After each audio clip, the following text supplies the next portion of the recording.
The Honourable Member Tim McIndoe. Tēnā koe, Mr Speaker. Tēnā koe. Thank you for the call and a very happy new year to you. It's a pleasure, as always, to follow Mr Twyford, but I would have thought now that he is an electorate member for Auckland that he would have been particularly aware, and with his transport role in the diminished Labour Party caucus, that this government has made a very significant investment in rail in his area. It is a very important investment. I would have thought he would have welcomed that, not ignored it in his contribution. I also want to say, as a Waikato member, how thrilled I am, as we speak about that roading development, to say that the Waikato Expressway is on track. It is going to deliver more for our region, and I'm sure my colleague, the member for Hamilton East, will agree with me, than anything else in recent times. It is the single most important thing we can do for the economic development and the social development of our region. It'll get people moving, it'll get businesses moving, it'll create employment. It's a great development, and yes, it is important, and that's why we as a government have been putting so much emphasis on the roads of national significance, and I look forward to Mr Twyford coming up to speed, getting to understand what it's all about, and throwing his wholehearted support behind it. Mr Speaker, could I at the outset congratulate you on your reappointment and your position, and also Mr Speaker, the Deputy Speaker and the other Assistant Speaker. We're well served by our officers of Parliament, and I wish you well. I'd also like to thank the electors of Hamilton West for the great honour that they have done me by returning me with an increased majority. I was very proud to achieve that result, and I am very conscious of the honour and the responsibility that I have. I'll be doing my best to justify the faith that they have again placed in me, and working as hard as I can for the benefit of our exciting city and our vitally important region. On this day, as we marked in Parliament the diamond anniversary of our sovereign, I would like to pay my respects to Her Majesty the Queen. I am personally a very strong supporter of our current constitutional arrangements, and I believe that she, in her role as head of the Commonwealth, has shown a devotion to duty and a lifetime of service that is admirable and really worth acknowledging, and I do thank her for that. I also pay my respects to His Excellency and Lady Mataparai as they settle into their new vice-regal responsibilities. I believe they're off to a very good start, and that they will serve us well over the next 4.5 years. Mr Speaker, the address and reply debate, of course, focuses on what we heard from the Crown through the Governor-General at the opening of the Parliament. There are no surprises in it, because it is essentially a reflection of the issues that were very well canvassed in last year's general election. And what did that election result give us? It gave a government that, for one of the few times in my lifetime, actually saw its share of the party vote go up and its numbers go up. It saw an opposition that couldn't really work out where it stood on the issues and didn't have any credible policy pay the price for that disarray and substantially go down.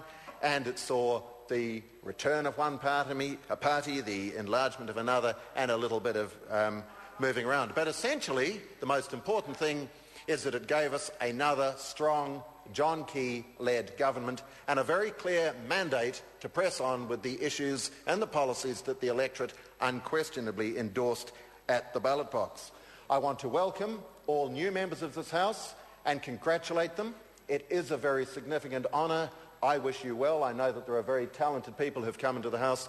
You come in, of course, at a time of very considerable challenges to us as a country and to the whole world. We are still in the grip of a global economic downturn that has really had a significant impact. There is no question, for instance, we only need to look at the fact that in last year's election we were defending a zero budget, and if you'd told me as I was defending one of the marginal seats in the country that I'd have to go into an election defending a zero budget, I think I'd have gone pretty white. Some say I have gone pretty white. Nevertheless, it was what the public understood we needed to do. And so I say to the new members, the very best of luck as you join us to discharge your responsibilities. I look forward to constructive contributions, and I particularly look forward to hearing your maiden speeches over the next few weeks. Because of those challenges that I've just mentioned, the critical importance of an economic plan that is appropriate, that is going to achieve what we need to do, is patently apparent. There are, of course, no easy answers to the position we're in. Borrow and hope is clearly not an option. We only need to look at what has been happening in Europe in recent times to realise how dire the position of some previously admired economies is, and we don't want to go down that path. New Zealand is doing everything it can under the John Key-led government to get our borrowing under control and to ensure that we're back in surplus by 2014-15. And notwithstanding all those major challenges, particularly the devastation in the Canterbury region in the last 18 months or so, we remain on our path to do that. And I salute Bill English and the team working with him for that significant achievement. Because when we're not borrowing, when we're back in surplus, we have choices. We can continue to invest in the things we want to, rather than simply being constrained and having to spend quite a bit of what we earn on interest repayments. We were forced into that borrowing option by the previous government, and let's never forget that. Wasteful expenditure, incredibly wasteful expenditure on a whole range of things, meant that this government came into office already in a recession, having to rein it in and get our spending back under control. Because you cannot continue, Mr. Speaker, spending what you don't earn without imperiling future generations. And that's what the last Labor government did. That's why New Zealanders threw them out of office, and that's why they're saying to us, for the sake of future generations, do what you're doing, national-led government, because there is no alternative. Tax and spend isn't an option. Tax and spend isn't an option because I did enjoy seeing The Iron Lady, or The Iron Maiden, whatever it's called. What a wonderful film. Fine performance by Meryl Streep. And I have to say that I think Margaret Thatcher was a pretty impressive person. She faced similar challenges. She rose to that challenge as well, and good on her. Well, fortunately, it's not one, Mr. Williamson, that New Zealanders are showing any enthusiasm for opting for at the moment. Because what do they want to offer? More tax and spend, a failed philosophy that simply stifles investment and productivity and drives anyone of an entrepreneurial spirit who can do offshore in search of greener pastures. That's the last thing we want. We know that some New Zealanders have gone. We are a very nomadic country. We have a very large expatriate population living offshore.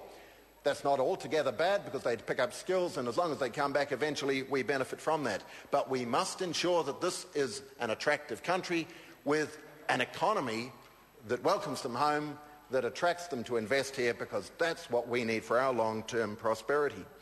As a government, we are naturally very focused on the need to care for all our citizens. There are many who are struggling through the recession. There are many who need the assistance of the state, and we are committed to providing that.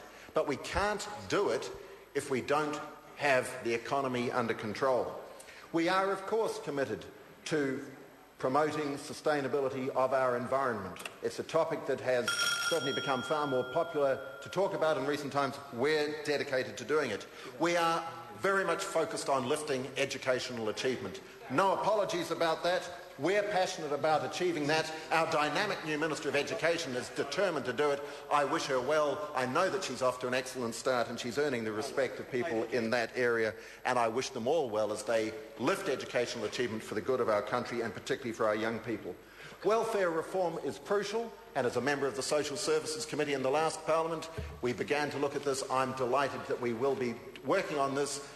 If we are going to have a social security system that is responsive, that is appropriate, it must not trap people in long-term dependency. It must ensure that everybody who can work is working, and it must ensure that all the right incentives are there. Those incentives have been whacked off balance in recent times. We're going to get them back on track. So there are some important challenges there. I mentioned Christchurch and Canterbury a short time ago. Time moves on. The media sometimes shifts its focus, but we are conscious of the fact that Cantabrians have now faced over 10,000 aftershocks. They had those terribly big ones, devastating as they were just before Christmas. We remain focused on doing the job. As Mr. Bennett mentioned a minute ago, that's a long-term commitment, and we will ensure that we don't let them down. Mr. Speaker, these are exciting times. These are going to be challenging times. They will be difficult times for us as a government. I'm really excited, however, by the plan that we've got on offer. I know that the country has huge confidence in what we are delivering, and let's get on with it. There's no time to lose. I call the honourable member